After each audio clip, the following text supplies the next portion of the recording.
Varicose veins కి సరైన చికిత్స కోసం సంప్రదించండి ఎవిస్ హాస్పిటల్. నమస్కారం. విష్ణు పురాణం 26వ భాగంలోకి వచ్చాం. ఉషాపరిణయ గాథని ముందు భాగంలో తెలుసుకున్నామండి. అయితే ఇప్పుడు పౌండ్రక వాసుదేవుడి కథ చెప్పుకుందాం. కాశీపురాధీశుడి పేరు పౌండ్రక వాసుదేవుడు. ఈ వాసుదేవుడు పేరు ఎప్పుడైతే తనకి పెట్టబడిందో తను కృష్ణుడితో సమానమని అతను భావించేవాడు. తనకి సాటి ఏ రాజు లేడనే లాంటి ఒక గర్వం ఉండేదట అతనికి. తన పేరు తగినట్టు వాసుదేవ నామధేయానికి పైగా ఏమిటంటే పరవాసుదేవ తత్వం ఒకటి ఉంది, భగవతత్వం. విష్ణుమూర్తిని వాసుదేవుడు అంటే కృష్ణుడనే చెప్పుకోవడానికి వీల్లేదు. దాని పేరే అది. అంటే ప్రపంచంలో ఉన్న ప్రతి ప్రాణిని రక్షించగలిగిన వాడు వాసుదేవుడు అంటే. ఆ వాసుదేవుడి నామధేయం ఉండటం వల్ల ఎట్లా పరవాసుదేవ తత్వంలో శంఖచక్ర గదాధరుడుగా ఆయన గదాధారిగా ఉంటాడో అలాగా తను కూడా శంఖచక్రాలు కల్పించుకుని పరిపాలన చేస్తూ ఉండేవాడట. అతని లక్షణాలు చూసి చుట్టుపక్కల రాజులంతా హేళనగా మాట్లాడుకునేవాళ్ళు. కానీ వీడికి ఏమనిపించింది, వీడేం కృష్ణుడురా అలా మాట్లాడేవాళ్ళు. ఇప్పుడేమిటి కృష్ణుడు ఎక్కువ నేను తక్కువ?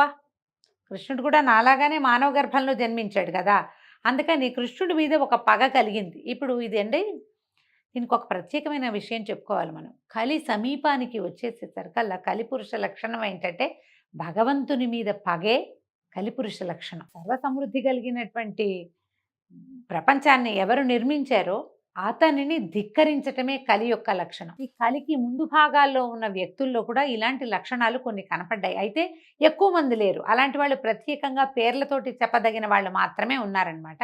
వాళ్ళలో శ్రీకృష్ణుడికి సంబంధించిన వాళ్ళు, భగవంతునితో కలిసి జన్మించిన వాళ్ళు, ఆ కాలంలో జన్మించిన వాళ్ళు, సమకాలీనులు కూడా కొంతమంది ఉన్నారు. కృష్ణుడిని ధిక్కరించిన వాళ్ళు, ప్రశ్నించిన వాళ్ళు ఉన్నారు కదా. మన మహాభారతంలో, భాగవతంలో ఆ కథలు చెప్పుకుంటాం. ఇప్పుడు ఇంతకుముందు కూడా మనం చూసాం కొన్ని కథలు. ఈ పౌండ్రక వాసుదేవుడికి కృష్ణుడి మీదే పగ. అయితే అన్ని విధాలా తమకి వసుడై ఉండాలని చెప్పవలసిన మాటలు చెప్పి ఒక దూతని కృష్ణుడి దగ్గరికి పంపించాడు. ఏంటి, నువ్వు నీ గొప్ప ఏం లేదు, నువ్వు ఇంకా శంఖాన్ని చక్రాన్ని పిలిస్తే వస్తాయి, చక్రాన్ని పిలవాలి నువ్వు, నా దగ్గర అవి రెడీగా ఉన్నాయి అని ఇలాంటి కొన్ని మాటలు చెప్పి నువ్వు నాకు వసుడుగా ఉండు అని ఉత్తరం రాయించి పంపించాడు. ఆ దూత వచ్చి, ఇది చూడండి, నందనందన శంఖచక్రాలు, గదా, ఖడ్గాలు, కౌస్తుభము, పీతాంబరము కలిగి ఉన్న వాసుదేవుడిని నేను అవన్నీ కలిగే ఉంటాను. నేను నా పేరుతో నువ్వు ఉండడానికి వీల్లేదు కాబట్టి వాటిని విడిచి నన్ను అనుకరించే బుద్ధి కలిగి ప్రవర్తిస్తూ ఉండు. కాదంటావా, ఈశ్వరాదులు తోడుగా వచ్చిన దారుణ రణంలో నిన్ను తెగనేసి ఆ చిహ్నాలన్నీ ఎగిరిపోయేటట్టు చేస్తాను అని మా రాజు కాశీపతి పౌండ్రక వాసుదేవుడు అనే పేరు వాడు నీకు చెప్పవలసిందనగా వచ్చి చెప్పాను, ఏమంటావు అని ఒక దూతతోటి ఈ వాక్యాలు చెప్పించాడు.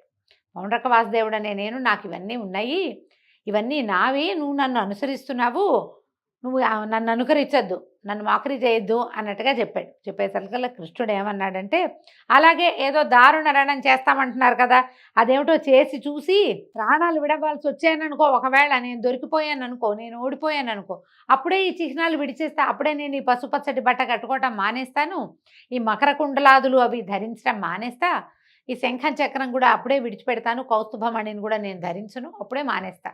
యుద్ధం అన్నారు కదా, ఏదో దారుణ రణం, దానికి రండి, ఆ సంగతి చూస్తానన్నాడు. అనేసరికల్లా వెతకపోయిన తీగ కాళ్ళకి తగిలినట్టుగా మీ రాజు సమాచారం నేనే చూడాలనుకుంటాను, ఏదో కారణం ఉండాలి, పోట్లాడికి ఒట్టి పుణ్యానికి ఎట్లా యుద్ధం చేస్తాము, కారణం ఉండాలి. తను ఎటాగో ముందుకొచ్చాడు, ఉత్తరం కూడా పంపించి దూతను పంపాడు కాబట్టి తప్పకుండా ఎదిరించాల్సిందే, పోయి చెప్పు, ఎల్లుండి వచ్చి ఏం చెయ్యాలో నేను ఈ సంగతి అది చేస్తానన్నాడు. కృష్ణుడి మాటలు విని ఆ దూత వెళ్ళి తన రాజుకి కృష్ణుడు ఏం చెప్పాడో, శ్రీకృష్ణుడు ఇట్లా ఇట్లా చెప్పాడని చెప్పాక కృష్ణుడు, బలభద్రుడు, సాత్యకి ప్రముఖ యాదవ వీరులను ద్వారకకు కాపర్లుగా ఉంచి చక్రాధ్యాయుధపాణి అయి గరుడ వాహనుడై కాశీనగరానికి వెళ్ళాడట. లోకభీకరమైన పాంచజన్యాన్ని పూరించాడు. ఆ శబ్దం వింటే సగం మంది ప్రాణాలు వదిలిపెడతారట. ఆ ధ్వని విని పౌండ్రుడు తన సైనిక భటులను కృష్ణునిపైకి పంపగా కృష్ణుని మీద వివిధాయుధాలు ప్రయోగం చేశారట. కృష్ణుడు రోషభీషణాకారుడై తన ఆయుధాలను సముచితాస్త్ర ప్రయోగంతో ఎగరగొట్టే ఆయుధాలన్నింటినీ పౌండ్రుని సైనికుల్ని తెగ నరికేశాడట. తన సేన సర్వనాశనమైందని తెలిసి పౌండ్రక వాసుదేవుడు కోపించి రథారూఢుడై రణరంగానికి వచ్చాడు. అచ్చంగా వేషమంతా వాసుదేవుని వేషమే. వాణిని చూసి చిరునవ్వు మోముతో కృష్ణుడు ఇట్లా అన్నాడట, దూత చేత నాకు వార్త పంపావు కదా, ఆ పని ఏదో నెరవేర్చడానికే వచ్చాను, నీళ్ళు అని చక్ర ఆయుధాన్ని ప్రయోగించాడట. అంతే, ఎండుపుల్ల అగ్గిమంటకి ఆహుతైనట్టుగా పౌండ్రక వాసుదేవుడు కృష్ణుడి చక్రానికి బలైపోయాడు. పైనున్న దేవతలు పరమానందంతో కృష్ణుని స్తుతి చేశారు. తర్వాత కృష్ణుడు ద్వారకకు రాగా పౌండ్రకుని కుమారుడు కృష్ణునిపై పగబట్టి అది తీర్చుకోవాలని శివుని గురించి 12 ఏళ్ళు తపస్సు చేశాడట ఘోరంగా. శివుని వల్ల ఒక శక్తిని వరంగా పొంది దాన్ని ద్వారకకి వచ్చి ప్రయోగించాడు. కృష్ణుడు అది తెలిసి చక్రాన్ని విడువగా అది పౌండ్రకుని కొడుకుని వాడు ప్రయోగించిన శక్తిని ముక్కలు చెక్కలు చేసేసిందట. ఇలాగా కృష్ణుడు చేసినటువంటి పనులు అతిమానుషములు. అలాగే బలభద్రుడు చేసిన పనులు కూడా వర్ణనాతీతాలైన కార్యక్రమాలు చేశాడు. దుష్ట శిక్షణ, శిష్ట రక్షణ, ధర్మ సంస్థాపన లక్ష్యంగా ఇలపై అవతరించి ఆ విష్ణువు చేసిందంతా ధార్మికమే. ఆత్మబంధువైనా సరే అధర్మ మార్గాన ప్రవర్తించాడంటే వానిని సమూలంగా నాశనం చేసిన ధర్మమూర్తి శ్రీకృష్ణుడు. దేవాదులకు కూడా ఆశ్చర్యుని ఆనందాన్ని కలిగించే పనులెన్నో చేశాడు. దుష్ట శిక్షణ చేసి భూభారం తీర్చటమే లక్ష్యంగా నారాయణుడు ద్వాపర యుగాంతంలో కృష్ణునిగా యదువంశంలో జన్మించాడు. పాండవులకు కౌరవులకు ఆస్తి పంపకం నెపంతో కలహం కలిగించి ఉభయ పక్షాలని యుద్ధానికి సిద్ధం చేశాడు. ఇరు వర్గాలకి తోడుగా ఇలపై గల రాజులు ఎందరో వచ్చారు. మొత్తం అంతా 18 అక్షౌహిణుల బలగం. తన పర అనే భేదం లేనివాడే అర్జునునికి రథసారథి అయి 18 దినాలు పోరు ఘోరంగా జరిగేటట్టు చేశాడు. సర్వనాశనం కూడా అయ్యింది. అలాగే యాదవులను చూస్తూ పరస్పరం వైరం కలిగించి వాళ్లలో వారు కొట్టుకు చచ్చేటట్టుగా చేశాడు. చివరికి తన అన్న బలరాముడు పరమపదానానికి వెళ్ళిపోయారు. అలా చెప్పగా మైత్రేయుడు మహాత్మా, ఆపదల్లో ఉన్నవారిని ఆదుకునే కృష్ణుడు తన వంశీయులకే కలహాన్ని పుట్టించి చంపటమేమిటి? బలరామ పద్ధతి ఏది? ఆయన ఎలా వెళ్ళాడు? ఎక్కడికైనా పరమపదానికి ఎలా వెళ్ళాడు? అది ఏదో వివరించమని కోరుతూ ఉంటే పరాశరుడు ఇట్లా చెప్పాడట. ఇది మౌసల పర్వం అండి, మహాభారతంలో మౌసల పర్వం. ఈ మౌసల పర్వం గురించి ఒక వీడియో కూడా చేశాం, మన ఛానల్లో ఉంది, చూడండి. అది ప్రత్యేకంగా కనపడుతుంది. కృష్ణ అవతారం సమాప్తి ఎలా జరిగింది అనేది మౌసల పర్వంలోనే కనిపిస్తుంది. అది ఇక్కడ చెప్పబడింది. యాదవులు ఇంద్రాదులకు కూడా తేరి చూడరాని బలపరాక్రమాలతో మితిమీరి ప్రవర్తించడం చూసి కృష్ణుడు ఇట్లా అనుకున్నాడట, వీళ్ళని అంతమొందిస్తే గానీ భూభారం తీరదు, ఆ పని చేయవలసిందే అనుకుంటూ ఉండగా దూర్వాసుడు కృష్ణ దర్శనం చేయాలని ద్వారకకి వచ్చి ద్వారం దగ్గర నిలబడి తన రాక కృష్ణుడికి చెప్పవలసిందని అక్కడున్న యాదవ కుమారులతో చెప్పారట. వీళ్ళు ఈ పని చేయకుండా దైవ నిర్ణయం వల్ల కృష్ణుని మనవడైనటువంటి సాంబుడికి గర్భవతి వేషం వేసి దూర్వాసుని ముందు వద్దకు తీసుకొచ్చి, అయ్యా దీనికి కొడుకు ఎప్పుడు పుడతాడు అని అడిగారట. అడగంగానే అసలు విషయం గ్రహించినటువంటి దూర్వాస మహాముని కోపం ప్రకటించే చూపుతో చూసి, దీనికి కొడుకు పుట్టడు, ఇనపరోకలి దీని కడుపులోంచి వస్తుంది, వెంటనే యుద్ధం ఆరంభం అవుతుంది, దానివల్ల ఘోర యుద్ధం జరుగుతుంది, యదువంశమంతా నశిస్తుంది, నా మాట బ్రహ్మ కూడా నా మాటని తప్పించలేడు, వీడు ఆడది కాదు, ఇది గర్భవతి వేషం, పొండి మూర్ఖులారా, మీరు మూర్ఖులు, చావడానికే పుట్టారు మీరని వెళ్ళిపోయాడు. ఆ యాదవ కుమారులు భయభ్రాంతులే కృష్ణుని వద్దకు వెళ్ళి జరిగింది చెప్పారు. ముని శాపానికి ఎదురీత చేయగలడు, కానీ చేయడానికి ఇచ్చగించలేదు కృష్ణుడు. చేయగలడు ఆయన, కానీ ఇదేమిటి, యదువంశ నాశనం ఎలాగూ తప్పదు, వీళ్ళు శాపగ్రస్తులు వీళ్ళు. కాబట్టి ఈ సమయంలోనే వీళ్ళు మదంతో కురుక్షేత్రంలో గెలిచిన వాళ్ళం మేమన్న ధోరణితోటి ప్రవర్తించటాన్ని దాన్ని చూసి కృష్ణుడు ఈ నిర్ణయాన్ని తీసుకున్నాడు. అందుకని ఏమన్నాడు, కొత్తగా వింటున్నట్టుగా ఆశ్చర్యపోయాడు, ఏమీ తెలియనట్టు ఉండిపోయాడు. తర్వాత పౌరులు బంధువులు వచ్చి పరి విధాలుగా ప్రార్థించిన మాట్లాడకుండా ఉండిపోయాడట. కొద్ది రోజుల్లో సాంబుని కడుపులోంచి దూర్వాసుని కోపానికి శాపమన అన్నట్టుగా కడుపు చీల్చుకుని ఒక ఇనప రోకలి బయటకు వచ్చిందట. దాన్ని వీళ్ళు ఏం చేశారు, ఉగ్రసేనుడి దగ్గరికి తీసుకెళ్లారట యాదవ కుమారులు. ఆయన మాత్రం ఏం చేస్తాడు, బాగా ఆలోచించి అందరిలాగా విచారించి కాసేపు అయ్యాక చెప్పాడు, దీన్ని సానబట్టండి, ఆ రజను ఏదైతే పొడుస్తుందో సముద్ర జలాల్లో కలిపేసేయండి, అప్పుడు ప్రమాదం ఉండదన్నారు. అనేసరికల్లా మంత్రులు ఏం చేశారట, దాన్ని బాగా ఇచ్చేసి అరగదీసి ఆ రజనంతా సముద్రంలో కలిపించారు. కలిపితే అది ఒక తీరంలోకి కొట్టుకెళ్ళింది. అక్కడ తుంగ, ఈ రజనంతా తుంగగా దట్టంగా మొలిచి ఉండేదట. అయితే ఈ అరగదీసిన రోకలి ముక్క ఒక చిన్న ములుకు లాంటిది ఉండిపోయింది. దానివల్ల వల్లగాక ఒక పడవలో దాన్ని తీసుకుపోయి సముద్ర మధ్యంలో వదిలిపెట్టించాడు. దాన్ని ఒక చేప మింగేసిందట ఆ ములుకుని. ఒక జాలరి ఆ చేపను పట్టుకుని దాని పొట్ట కోస్తే, చేపని కోసినప్పుడు దాని పొట్టలోంచి ఈ ఇనప దీంతో ములుకు లాంటిది బయటపడింది. పడేసరికల్లా వాడు తన స్నేహితుడైన ఒక వేటగాడికి అది ఇచ్చాడట. ఇది చాలా పదునుగా ఉంది చూడమంటే వాడేం చేశాట, తన బాణం కొసకి దాన్ని ఇట్లా ముళ్ళులాగా మాడాలకి కొస కావాలి కదా, ఎడ్జ్కి దీన్ని ఇట్లా పెట్టుకొని ఉంచుకున్నాడు. ఇక ద్వారకలో ఎన్నో దుర్నిమిత్తాలు కనపడ్డాయట. కుక్కలు నక్కలు ఇళ్లల్లోకి వచ్చేయటం, ఇళ్ల మీదకి ఎక్కి అరవటం, కాకులు గుడ్లగూబలు కలిసి ఇళ్లల్లో కూయటం, గబ్బిలాలు ఇళ్లల్లోకి ప్రవేశించటం, పట్టపగలు మింట చుక్కలు కనపడడం, అకాల మేఘాలు, మేఘాల్లోంచి వర్షం, ఈ రక్తపు వర్షం కురవడం, పురవరి వీధిలో మృగాలు బయటకు వచ్చేయటం. మనం ఇప్పుడు చిరుత సంచారం అని వింటుంటాం కదా. చిరుత సంచారం ఏంటంటే దుర్నిమిత్తం అట, మంచి సంజ్ఞ కాదు. అవి ఎక్కడ ఉండాలి, అడవుల్లో ఉండాలి. ఊళ్ళల్లోకి వచ్చేయటం మంచిది కాదట. భయంకరంగా కూతలు, గ్రహాలని వక్రగతిన సంచరించడం, పట్టపగలే కనిపిస్తూ ఉండటం, ఆవిరితోటి అగ్గి మంటలు వచ్చేస్తూ ఉండటం, ఇవన్నీ యదువంశం వినాశం కాబోతోంది అనే దానికి సూచనగా కనపడేవి. అయితే ఒకనాడు ఉద్ధవుడు వచ్చి కృష్ణుడి దగ్గరకు వచ్చాడట. కృష్ణ, నీకు తెలియంది కాదు, ద్వారకలో దుర్నిమిత్తాలు కనపడుతున్నాయి. మరి నీ పుత్రమిత్రాదుల సంరక్షణ ఏమిటి, ఏం చేయబోదాము, ఇప్పుడు ఏం చేద్దాము అని అడిగితే ఈయన చెప్పాడట కృష్ణ పరమాత్మ వాక్యాలు చూడండి. ఉద్ధవ, ద్వాపరయుగం అయిపోవచ్చింది. భూభారం తీర్చడానికే నా రాక. యుద్ధాలలో దుష్టుల్ని చంపించాను. మిగిలింది ఏంటంటే ఒకంత యాదవ వంశం. దీన్నే అంతమొందించాలి. చేజేతులా నేనది చేయటం లోకధర్మానికి విరుద్ధమని తంత్రం వేశాను. అదే మునిశాపం. నేనది మళ్ళించగలను, కానీ వీళ్ళంతా గతి తప్పి ఉన్నారు. వీళ్ళంతా సద్గతి పొందాలి వీళ్ళు. అందుకని ఇక నీ మాట ఏంటంటే, నువ్వు నన్ను మనసులో ధ్యానిస్తూ ఉండు, నీకు ముక్తిని కలిగిస్తాను. నేను కూడా ఈ నరరూపాన్ని, మానవ రూపాన్ని విడిచి దివ్యపదానికి వెళ్ళిపోతాను. తర్వాత ఈ ద్వారక సముద్ర జలాల్లో కలిసిపోతుంది. ఈ వాక్యాలు పరమ రహస్యాలు మనసులో పెట్టుకో, వెళ్ళు. నువ్వు మాత్రం నా నామధ్యానం చేసుకుంటూ ఉండని ఉద్ధవుడిని పంపేశాడు. ఉద్ధవుడు ఏం చేశాడట, గంధమాదన పర్వతానికి వెళ్ళి బదరికాశ్రమంలో నరనారాయణులు ఏ స్థానంలో తపస్సు చేశారో అక్కడే తపస్సు చేసుకోవటం మొదలుపెట్టాడట. ఒకనాడు దేవదూత అమరావతి నుంచి కృష్ణుని దర్శనానికి వచ్చి ఇంద్రుడి మాటగా ఏకాంతంలో చెప్పాడట, దేవా, నువ్వు మహాత్ముడివి, భూభారాన్ని తీర్చడానికి మానవుడిపై ఇల మీద జన్మించావు. తర్వాత వాళ్ళకి మానవులకి కలహాలు కలిగించి యుద్ధాలు మహోద్ధతంగా చేసావు. ఆడవాళ్ళు తప్ప మగ పురుగులు లేకుండా చేసేసావు. ఇక మిగిలిన వాళ్ళు మీ యాదవులు, వీళ్ళను కూడా అంతమొందించి ఇక నువ్వు పరమపదానికి చేరవలసిందిగా కోరుతున్నాను. కాలగమనాన్ని లెక్కించాలి. నువ్వు 100 ఏళ్లకి మించి భూమి మీద ఉండటం భావ్యమా అంటే 100 ఏళ్ళు లేవు కృష్ణుడికి అని చెప్తోందండి పురాణం.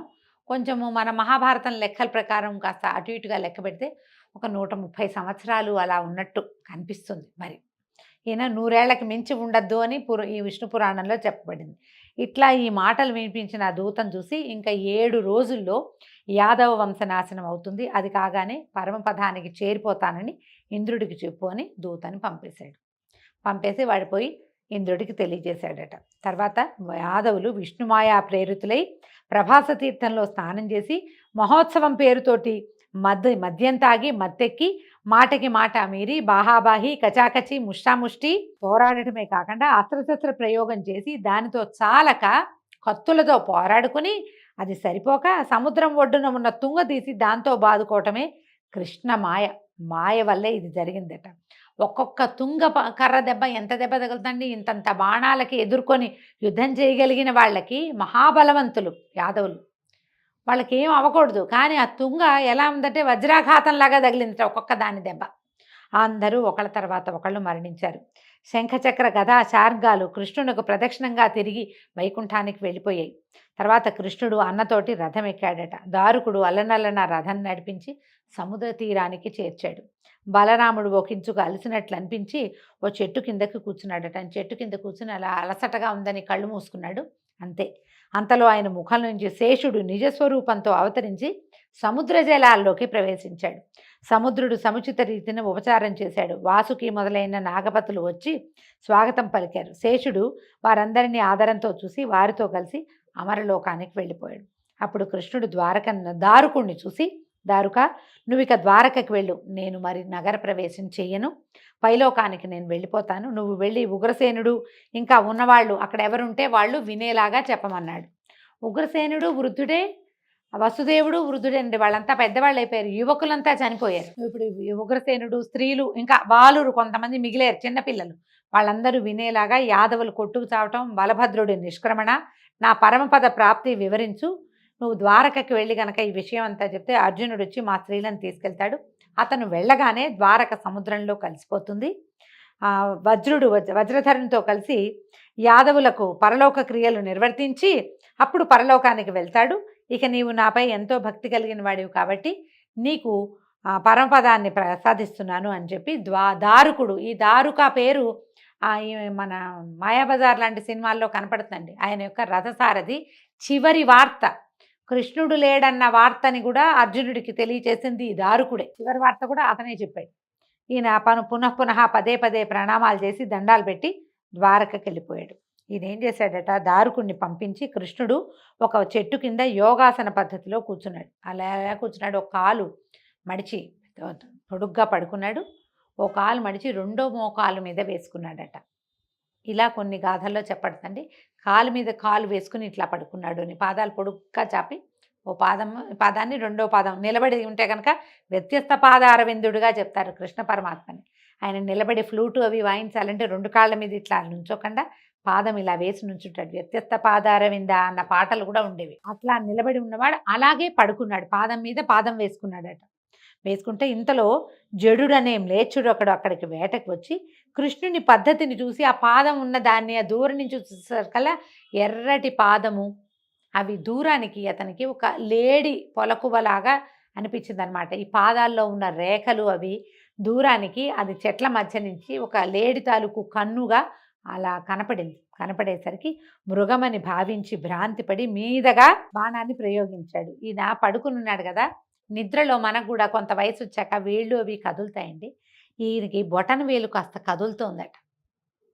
అది మృగం తాలూకు చెవి, ఆ పాదాల్లో కనపడుతున్నటువంటి రేఖలేమో మృగం తాలూకు కన్ను. మృగం అంటే జంతువు అని కాదండి, లేడిని మృగం అంట. అందుకని మృగనయని అంటారు. అంటే పెద్ద పెద్ద లేడి కళ్ళ వంటి కళ్ళు కలిగిన స్త్రీ అని. ఈ లేడే దాని పేరే మృగం. కింద రేఖలేమో నేత్రంలాగాను, ఆ బొటన వేలు కదులుతున్నదేమో దాని చెవి యొక్క కదలికగాను భ్రమపడి బాణాన్ని వేసేసాడు. వేసేసరికల్లా ఇంకేముంది, శంఖచక్ర శార్గ గదాధారుడు, శ్రీవత్సలాంఛనుడు, పీతాంబరుడు శ్రీకృష్ణుడు ఆయన కనపడ్డాడు. కనపడేసరికల్లా భయంతో దుఃఖంతో భగవంతుడిని కొట్టానన్న ఆర్తితో వాడు కదిలిపోయి దుఃఖించాడు.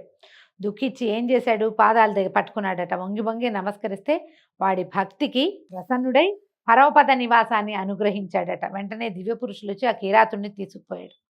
ఒకంతసేపటికి గరుత్మంతుడు రాగా శ్రీకృష్ణుడు యోగాసనాన్ని చాలించి గరుడ వాహనుడై సురల అభినందనలకు ఆనందిస్తూ స్వస్థలానికి వెళ్ళిపోయాడు. ఎప్పుడైతే ఈ దెబ్బ తగిలిందో, తగిలిన వెంటనే కృష్ణుడు వెళ్ళలేదు. పరిగెత్తుకొచ్చినటువంటి కిరాతుణ్ణి అనుగ్రహించిన తర్వాతే ఆయన పరమపదానికి వెళ్ళాడని విష్ణు పురాణంలో చెప్పబడుతుంది. దారుకుడు నగరంలోకి ప్రవేశించి వసుదేవునకు, ఉగ్రసేనునికి, పౌరులకి అందరికీ చెప్పాడు. యాదవుల మృతి, బలరాముని గమనము, శ్రీకృష్ణుని స్వస్థానగతి విని వారంతా ఎంతో చింతకి లోనై ఉండగా ఆ సమయంలో కృష్ణుడిని చూడాలనే కోరికతోటి అర్జునుడు వచ్చాడు. దారుకుడు ఈ మొదల జరిగినవన్నీ చెప్పగా అతను మిగులు దుఃఖించి సేన వసుదేవులతో కలిసి బలభద్ర వాసుదేవుల కళేబరాలు చూసి మనసులో అనుకున్నాడట. సృష్టి స్థితిలయాలకు కర్త అయిన వాసుదేవుడు సముద్ర తీరాన ఏకాకిగా ఎవరూ తోడు లేకుండా ఒక కిరాతుని బాణాలకి గురై ప్రాణం విడిచాడా అకటా అని ఎంతో విచారించాడట. తర్వాత శ్రీ రుక్మిణి సత్యభామాదులు యనమండ్రు కృష్ణునితో సహగమనం చేశారట. అలాగే రేవతి అగ్నికి తన తనువు నర్పించి బలభద్రుని అనుగమించింది. దేవకి వసుదేవులు, ఉగ్రసేనాది బంధువులు కూడా అలాగే వెళ్ళిపోయారు. అర్జునుడు వ్రజుడి చేత ఆ యాదవులకు పరలోక క్రియలు చేయించి ద్వారవతికి వచ్చాడు. అందరూ చూస్తూ ఉండగానే ఈ పారిజాతం రివ్వున ఎగరి గాలిలో కలిసిపోయి అమరావతికి వెళ్ళిపోయింది. ద్వాపరం ముగిసింది. కలిప్రవేశ లక్షణాలు కనపడడం మొదలుపెట్టాయి. ఇలా అయిన తర్వాత ఏం చేశాడు, ద్వారకలో ఉన్న వాళ్ళందరినీ తీసుకెళ్ళి ఈయన ఒక రమ్యమైన ప్రదేశాన్ని, శుభ్రంగా ఉన్న ప్రదేశంలో ఉంచాడట. ఆ సమయంలో కృష్ణుని అంతఃపురం తప్ప మిగిలిందంతా సముద్ర జలాల్లో కలిసిపోయింది. అయితే వాసుదేవుడు భక్తవత్సలుడు గనక అక్కడ ప్రత్యక్షంగా స్వరూపంలో ఉంటాడట. ద్వారకలో ఆయన నడిచాడు, తిరిగాడు, అక్కడే పడుకున్నాడు. అక్కడే ఎన్నో రకాలమైన ఎంతోమందికి ఆశ్రయం ఇచ్చాడు, రక్షణ ఇచ్చాడు, ఎంతమందినో కాపాడాడు, కరుణించాడు, కోరిన కోరికలు తీర్చాడు. ఎంతమందితో కలిసి ఆటలాడుతూ నవ్వుతూ ఎంతమందితోటో కలిసి ఉన్నాడు. కాబట్టి ప్రత్యక్ష స్వరూపంలో ద్వారకా నగరంలో ఉంటాడని చెప్తారు. అందుకని అది పుణ్యక్షేత్రమైంది. విష్ణువు యొక్క విహార స్థలం గనక పాపనాశనము, సకల సుఖ సంస్థానము అయింది. సకల ధనధాన్య సమృద్ధితో కళకళలాడుతూ ఉంటుంది ఆ క్షేత్రం. దాన్ని దర్శించడానికి వెళ్ళిన మానవునకు మాధవుడు మోక్షప్రదాతగా ఉంటాడు. ఆ తర్వాత ఏం జరిగిందో చూద్దామండి. అంటే అర్జునుడు కృష్ణుడి యొక్క మిగిలిన భార్యలందరినీ తీసుకెళ్ళాడు. ఆ తీసుకెళ్తున్న సమయంలో ఏం జరిగింది, ఎలా ఈ విష్ణు పురాణం ఇంకా కొంచెం ముందుకెళ్తుందో రేపు ఉదయం తెలుసుకుందామండి. అంతవరకు సెలవు. నమస్కారం.